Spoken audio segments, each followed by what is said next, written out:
షాదూద్ మలై మీలో ఎవరైనా తిన్న వాళ్ళు ఉంటే కామెంట్ చేయండి. నేనైతే ఫస్ట్ టైం తింటున్నాను, సూపర్ గా ఉంది. మార్నింగ్ లేచి హడావిడి అయితే ఫ్రెండ్ గారిని కర్నూలు రైల్వే స్టేషన్ లో అయితే డ్రాప్ చేశా.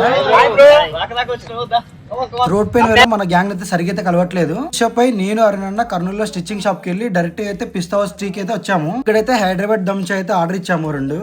సో తాగేసి డైరెక్ట్ అయితే పిస్తా హౌస్ లోపలికి అయితే వెళ్ళాము. పిస్తా హౌస్ లోపల ఎందుకంటే అక్కడ షాదూద్ మలై బాగుంటుంది అన్నమాట. సో దాన్ని తీసుకోవడానికి అయితే వెళ్ళాము. షాదూద్ మలై అయితే చాలా రేర్ గా అయితే దొరుకుతుందంట కర్నూలులో. ఇక్కడైతే ఎప్పుడూ తింటుంటాడంట పిస్తా హౌస్ లో. చూద్దాం మనం వెళ్తే దొరికింది. పిస్తా హౌస్ నుంచి స్టార్ట్ అయ్యి తడకనపల్లి పాలకోవకి అయితే వెళ్తున్నాము. తడకనపల్లిలో పాలకోవ చాలా చాలా చాలా ఫేమస్. 90% మంది ఈ ఊర్లో అయితే పాలకోవ అయితే రెడీ చేస్తారు. ఫస్ట్ అయితే రివ్యూ వినండి. ఎట్లుంది? ఓకే, నువ్వు ఫస్ట్ టైం కదా తినేది? బాగుందా? Super super. రెగ్యులర్ గా అరుణన్న వాళ్ళైతే ఇక్కడే తీసుకుంటారంట కల్లీరన్న షాప్ లో. సో చాలా బాగా నచ్చింది నాకు కూడా. సో సెంటర్ లో ఉంటుంది ఈ ఊర్లో. ఫ్రెండ్ గా అంతా ఈవినింగ్ బజ్జీలు తిని వీడియో అయితే ఏం చేస్తాం గాయస్.